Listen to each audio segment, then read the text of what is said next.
Hello, everyone. Welcome back to the channel. It's been a wild couple of months preparing for and returning from a truly epic vacation, one that honestly changed my life. I hated stepping away from you, from the conversations we've started here, but juggling travel and filming, it was harder than I imagined it would be. But in the stillness, between the chaos, something profound began to take root. And the seed was planted high above the clouds on the long flight home from New Zealand.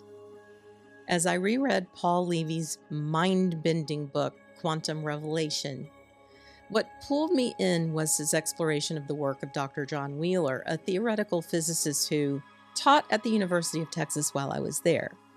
I didn't remember why his name was familiar until I realized I might have had him for my one and only science class, astronomy. I can't prove it, but I'm rolling with it. What I do remember is how shocked I was that I actually got it. The girl who failed high school chemistry out of sheer disinterest, suddenly grasping the cosmos. And now, look at me. But here's where the shift begins. I have a new mission for this channel, a new purpose that's been stirring deep in me for a while, asking to be spoken out loud. Until now, I've been encouraging you to break out of your loops, your default mode network, through movement, through learning, through conscious rewiring. And I still believe in all of that, but now I feel called to go deeper, wider, higher. Because I'm a pattern recognizer, the pattern I see now is that humanity is on the brink of an evolutionary leap. You may have heard whispers of this, but I'm not just hearing it anymore. I'm actually feeling it, and maybe you are too. I have shared plenty of shorts and memes to that effect, but I'm here to help explain to you how and why it's true. We've already cracked the biological survival code. We've learned to help life continue even when nature says no. From fertility clinics to breakthrough medical care, we've done what once seemed impossible. But evolution didn't stop, it just changed lanes. It became invisible, subtle, and for lack of a better word, neurological. Back at UT, I took biopsychology. It fascinated me. But at the end of the semester, our professor looked at us and said, "Well, that's pretty much all we know about the biology of the brain in regards to psychology." I think that was pretty oversimplified, but point well taken. I remember thinking, that can't be it. Well, I was right because today we know so much more.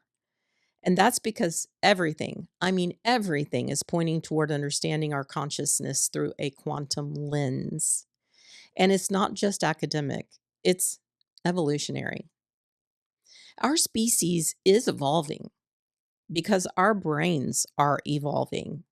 If you've got grandkids or great grandkids, even, especially those 10 years and under, you've probably seen it.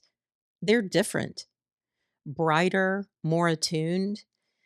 These kids aren't just tech savvy, they're wired differently. And I believe quantum thinking, this deeper way of seeing the world, is going to be the lens of their time, not Newton's way of thinking, Newton's physics. But they'll need our help. And that's where this channel comes in. I want to help you understand the shift so you can help others rise with it. Because the faster we collectively grasp what's happening, the faster humanity can start living from a place of unity, compassion, creativity, and purpose. And I believe we all truly want that. Quantum physics shows us something beautiful. We're not separate. We're all part of Source. We are co creators of this reality. What we think, feel, and focus on, it matters because we're infinite beings here for a finite time with a mission to help Source know itself and to lift humanity to a new level of being, one defined by love, by care for each other, and for the planet we call home. I know that's a lot, but this is a battle cry. This isn't just interesting knowledge, it's essential knowledge. We can't wait for change to happen. We have to be the change. And maybe it's up to our generation. I don't know. And if you've ever felt like you're here for a reason you can't quite name, maybe this is it. That's how I feel about it. So, are you ready? Are you ready to be a pioneer in the greatest evolutionary leap in human history, backed by science? If so, then follow, follow. I'm expanding this platform to include more action steps, more tools, more soul. You can get some of that on my Facebook group, so please join me there because I believe this is what my entire life has been leading toward. Yes, even the alien abduction story. This is my time, but it's your time too. Let's use it wisely together. There is something unspeakably beautiful about a mystery that refuses to be solved. And quantum physics, at its deepest level, is not a theory to be understood, but a mystery itself, a revelation to be lived, a waking dream, a mirror, a whisper from the cosmos saying, "You are not separate from this." Today, in Quantum Storytime, Chapter 15, we enter the first 6 chapters of Paul Levy's Quantum Revelation, not to master them, but to let them master us, to let them reshape the very way we see the world and are seen. So settle in. Let this be less of a lesson and more of a remembering. Sit tight while I weave together some prior chapters with this one. More brick in the road, one more stitch in the quantum fabric, knit then purl. Because the universe is telling us something. Levy begins with the declaration: we are in the midst of a quantum revelation, not a discovery, not a breakthrough in lab coats and chalkboards, but a revelation, a spiritual event disguised as science. Let that sink in for a moment. Quantum physics has shattered the Newtonian dream of an objective mechanical universe. What it reveals is stranger yet softer and far more intimate, not separate observers, but participants in a cosmic unfolding.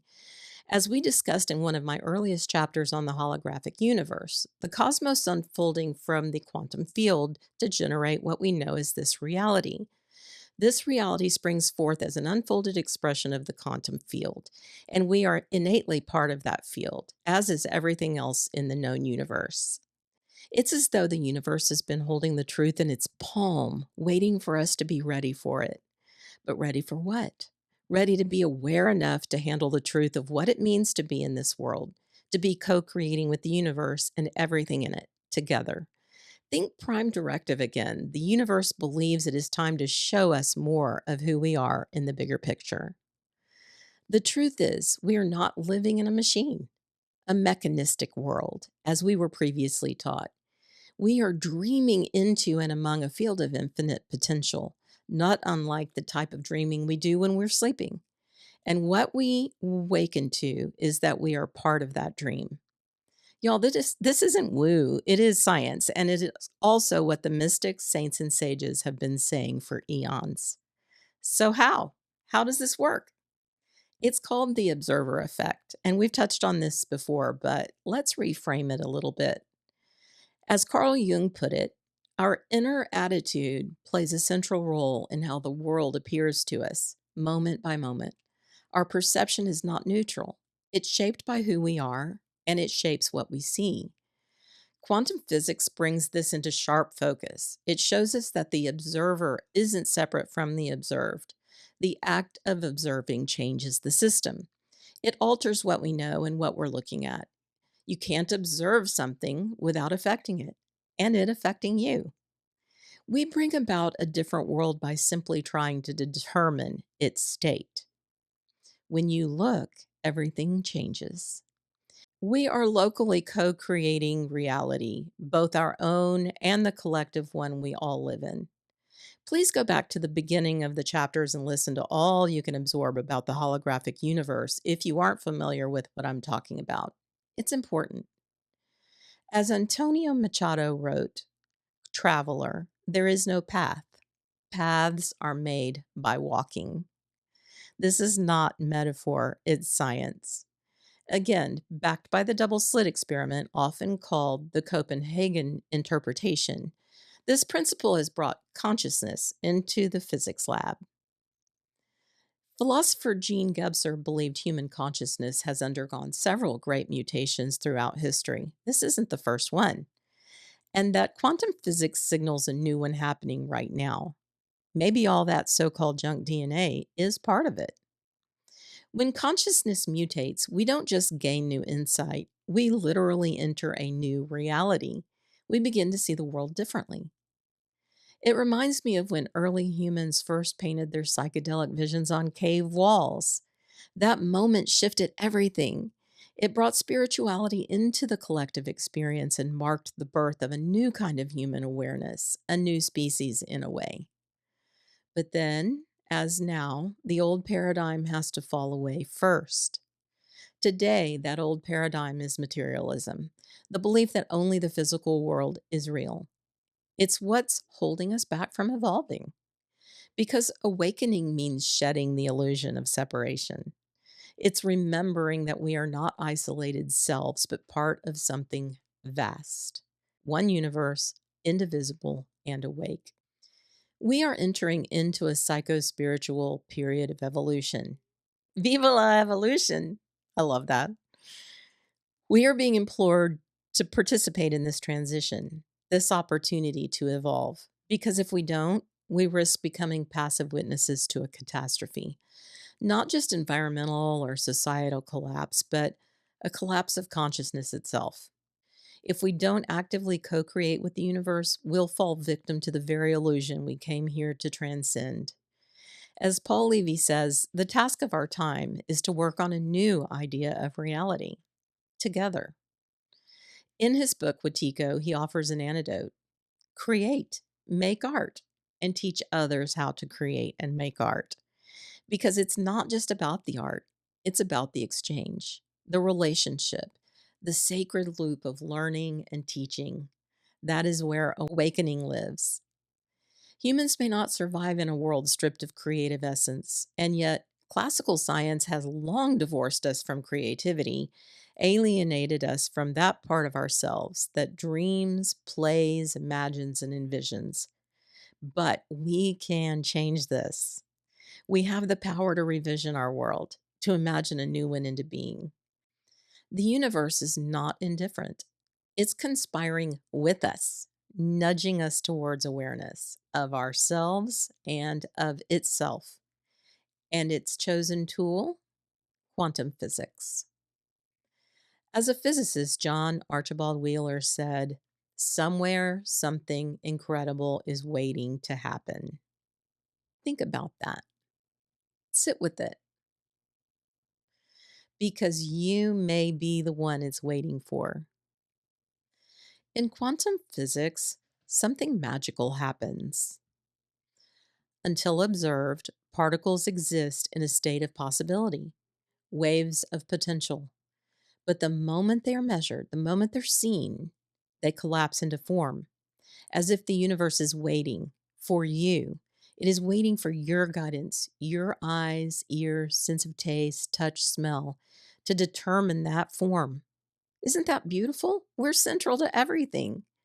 This is the observer effect, but Levy invites us to see it not just as a science, but as sacred, because it suggests that the world is not fully real until we interact with it.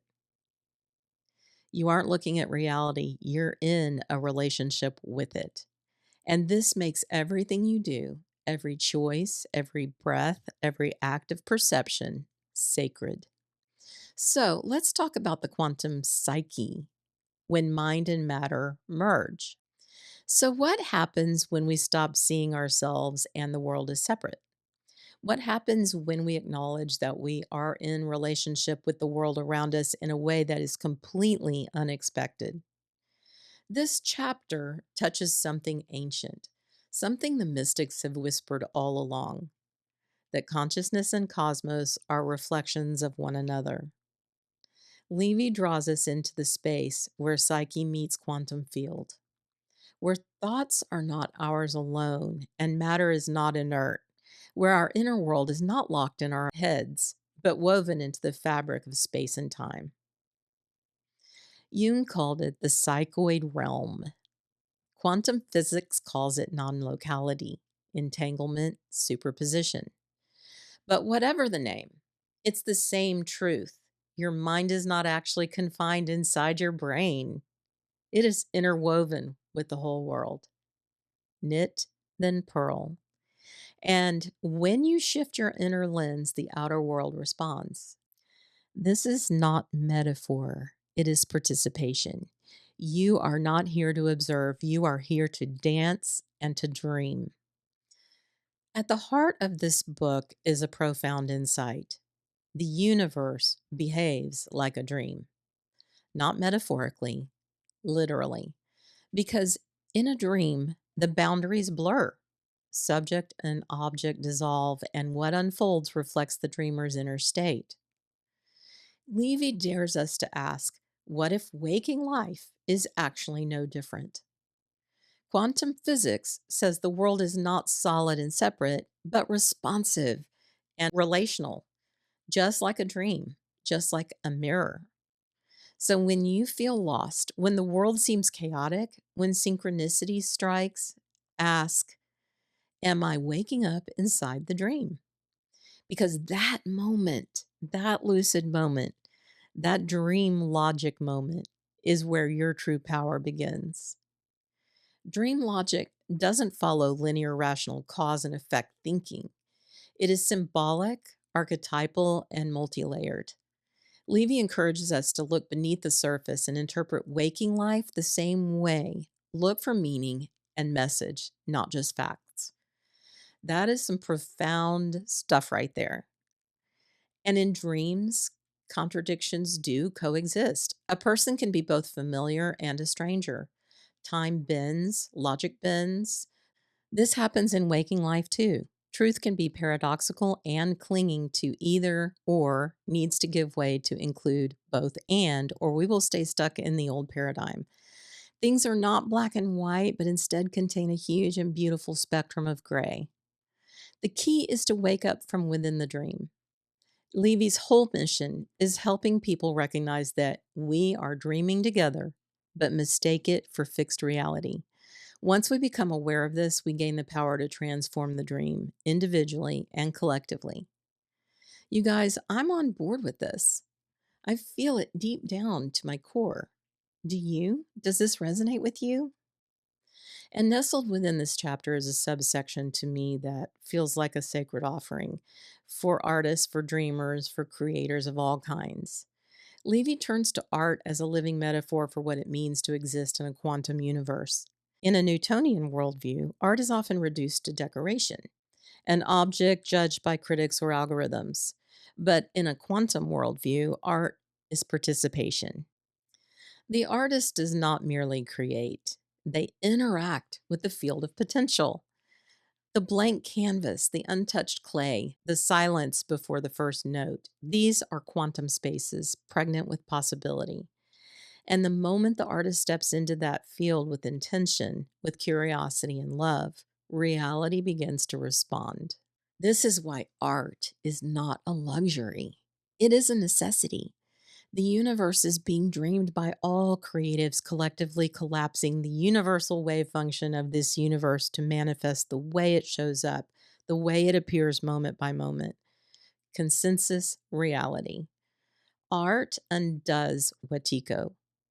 Please, if you're unfamiliar with wetiko, go back to my chapters on it. Where wetiko seeks to control, art allows.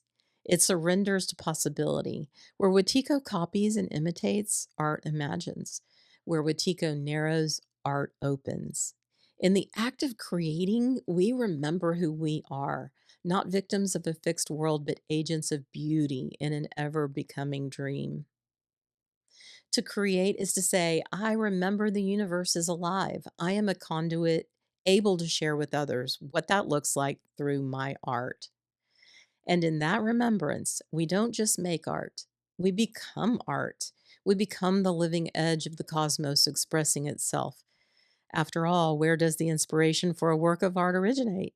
From somewhere completely innate, completely within, far from the reach of our brain, but rather from where the psyche meets the cosmos or the field. Levy writes that the quantum artist reaches into the field, not to impose, but to dialogue with it, to dance, to midwife something new into being. And maybe in our own unrealized powerful ways, we all do the same thing every day. Every poem, every painting, every honest word spoken into the dark is a crack in the illusion of separation, of separateness. And through those cracks, the light gets in. Okay, let's actually touch more on wetiko, called the virus of separation. Unfortunately, not all dreams are light. Levy brings forward a powerful concept here. Wetiko, a Native American term for a psychic virus, a shadow that infects perception. Wetiko is the belief in separation, in domination, in fear and scarcity. It's the delusion that says, I'm alone, I must control, I must survive. We've all felt it.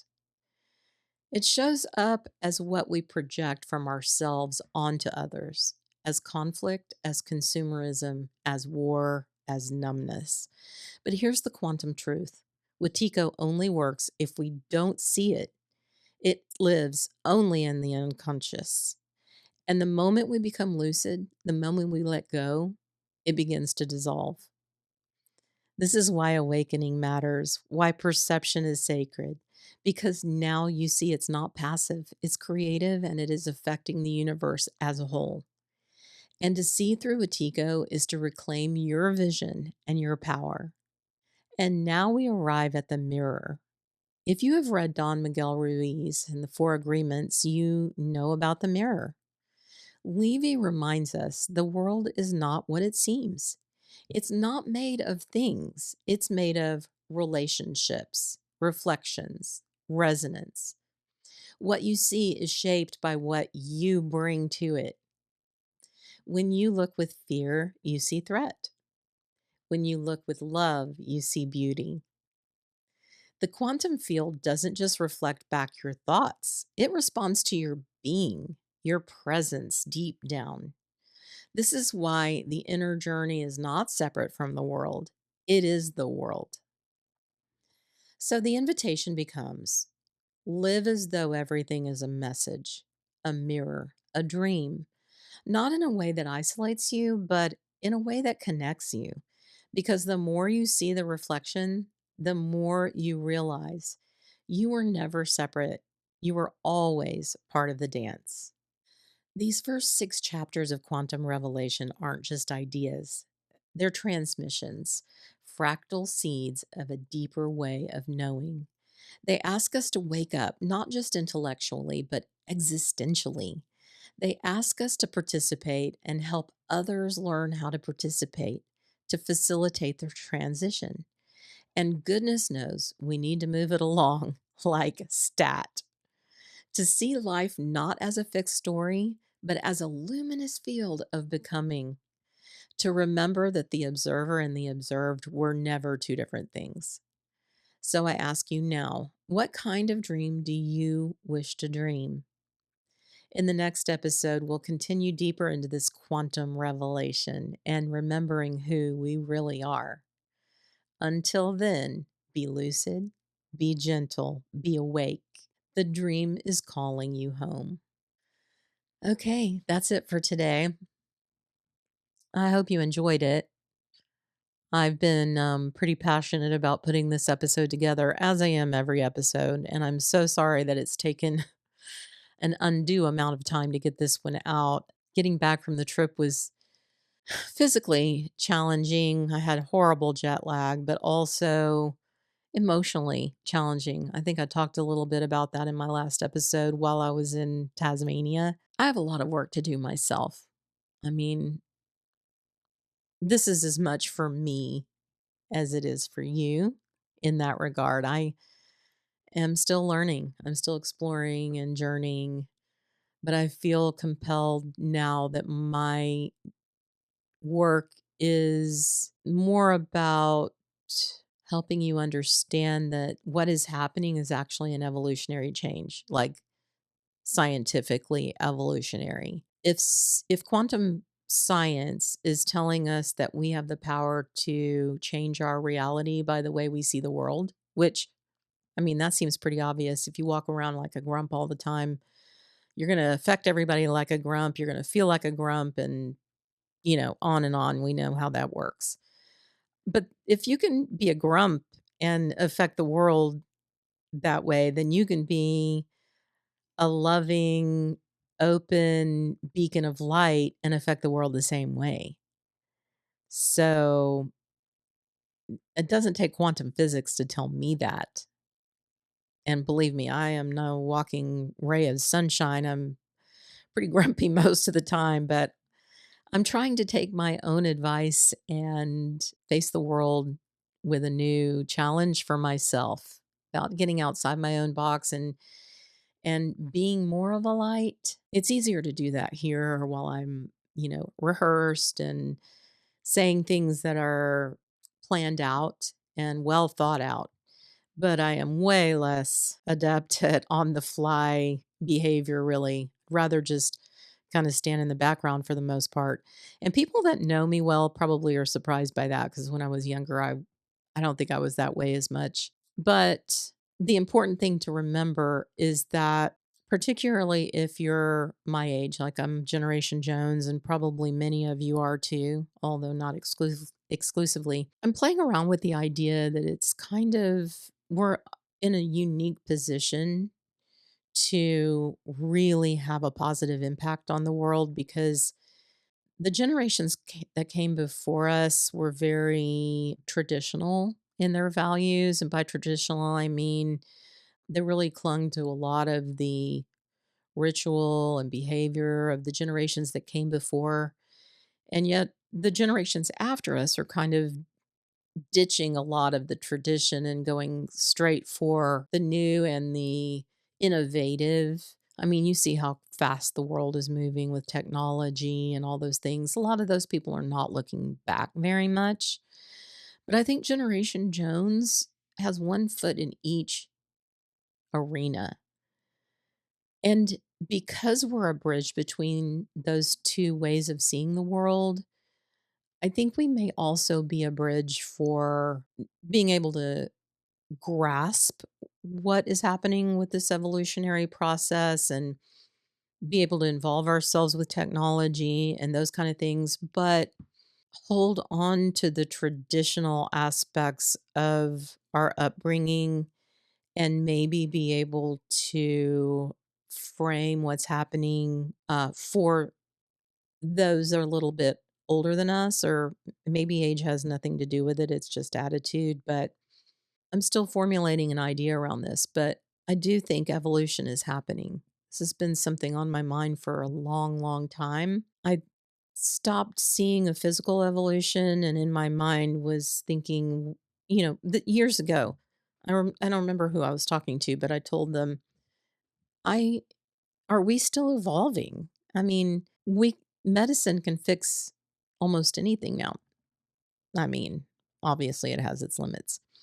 But surely the evolutionary process is still occurring.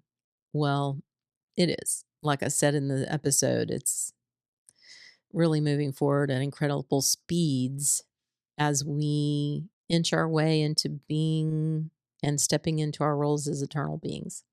Okay, I guess I'll stop. I'm kind of repeating myself now, but it's important. It's science, it's spirituality, it's where they converge, and it's beautiful. So, if you feel this, stick around.